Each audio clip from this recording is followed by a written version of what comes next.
Stevens, you investigated rumors about a top-secret flying saucer investigation project in Area 51. Yes, the rumors became a little more real to me in about 1978 when I discovered my first participant in the changeover of that base to a very special facility where they took up the runway and laid in underground facilities and special laboratories and then relayed it and reconstructed the base to make it look just like it did before. The material that is now stored at Area 51, I believe, came from the Roswell crash in 1947, a crash at Aztec, New Mexico in 1948, and another crash down along the Mexican border in about 1949 or 50. The residue was first taken to Los Alamos and to other areas in New Mexico under the control of the Atomic Energy Commission, also super secret facilities. They were smaller, and I believe that the real facility was constructed at Area 51 when they changed over Groom Field to, it was a field on a dry lake bed, when they changed it over to become a special research facility. And I believe they transported the material that had been collected and held elsewhere to Area 51 about that time, at least much of it, for the research projects. Now that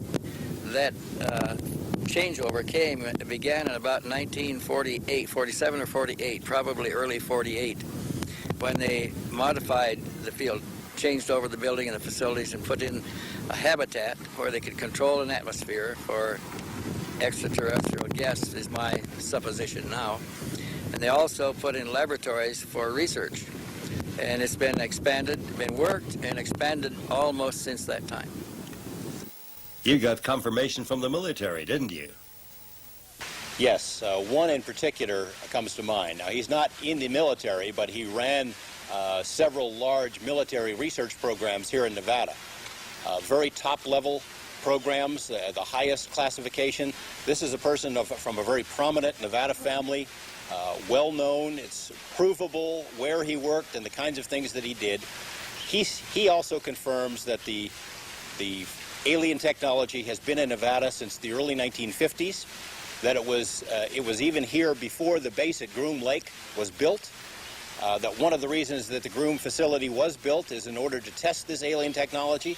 He told me that there was a live alien in custody for a number of years, that they had difficulty communicating with the alien at first, but eventually developed some sort of a communication abilities. He is reluctant to talk. He's worried about what will happen to his family, but he has agreed to give me a videotaped deposition that would be released only after his death. And I think when that comes out, it will not only confirm what Bob Lazar had to say, but shed a great deal of light on what our military, what our government has known about the alien presence for the past 45 years, including Roswell. Las Vegas, Nevada, city of gambling, city of the thousand lights, and what only a few know, gate to a world full of military secrets. Here we started our investigation into the mysteries of the black world, because behind the mountains north to the glitter town begins the Nevada test site, nearly a state by its own, surrounded by borders safer than any other border on Earth since the Iron Curtain came down. Nuclear weapons are tested here, the stealth fighter was hidden here, and much more exotic planes are flown today.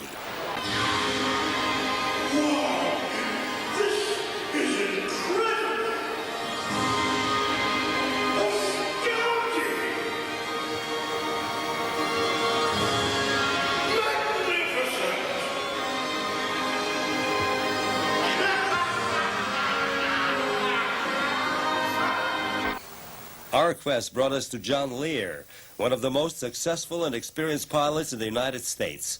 The son of the legendary airplane designer William P. Lear has flown in over 16,000 hours, more than 160 different types of aircraft in over 50 different countries, holds 17 world speed records, and is the only pilot ever to hold every airman certificate issued by the Federal Aviation Administration. Since the Vietnam War, he has flown missions worldwide for the CIA and other government agencies, as well as many different experimental planes for the Navy and Air Force. Other insiders have told Lear about the secret UFO test flights in Area 51. But in 1988, these rumors became reality for him after he met a young nuclear physicist, Robert Lazar. In the summer of 1988, I was having this house appraised, and the appraiser brought along, the appraiser was interested in UFOs, and he brought along a friend of his who was a scientist, former scientist at Los Alamos. The appraiser, being interested in UFOs, wanted the opinion of this scientist on UFOs, and at that time I was doing a lot of lecturing. There was a lot of publicity about me and UFOs in the summer of '88. So I met this gentleman, Bob Lazar, and he didn't believe it at all. He told me that he worked at Los Alamos on SDI. He had a Q clearance. He had a number of other compartmentalized clearances. He knew a lot of secret things. He said that if there had been something like this, some cover-up, that he would have known about it. So over the next 3 or 4 months, we got to know Bob very well. He got to know us, and we passed him various information, which he checked out with the people that he knew that still worked at Los Alamos, specifically people who had access to the classified library. I told him that Project Grudge, which the Air Force told the public was canceled in 1949, was still active. He was able to determine through his friends who had access to the classified library at Los Alamos that it was still going on. There was another thing that I had mentioned, that one of the aliens that we had captured were kept at a secret place called a YY-2 facility. He, in fact, found out that there was a classified mail stop at Los Alamos called YY-2. Now, that doesn't mean they kept aliens there, but it showed that I knew secret things that were going on.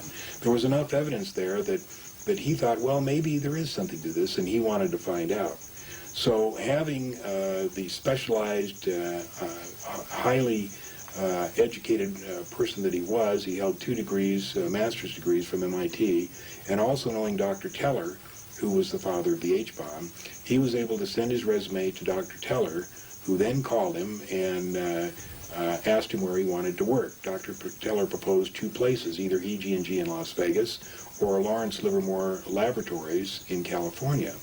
Bob said, I want to work at Area 51. He didn't tell Dr. Teller the reason, but he wanted to get as close as he could to where we thought the saucer testing was going on. Well, during the next 6 weeks after that, he was contacted by EG&G. He was given 3 security interviews and 3 interviews on his basic knowledge.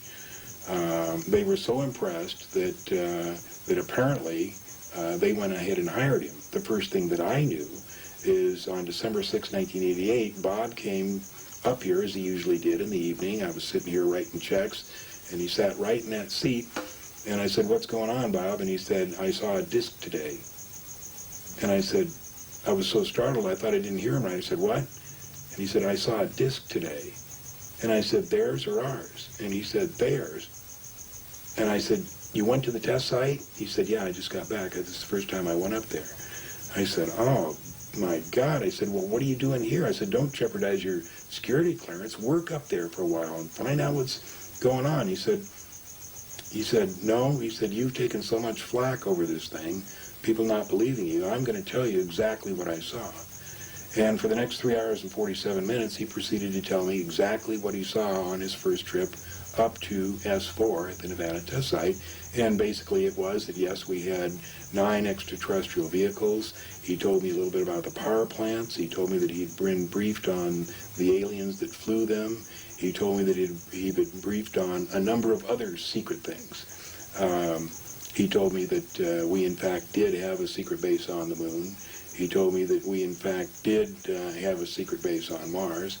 A number of things, some of which were so unbelievable, had I not known Bob to be truthful, I would have been very suspect. But I had known him for this period of time, and I had no reason to believe that he would tell me anything other but the truth.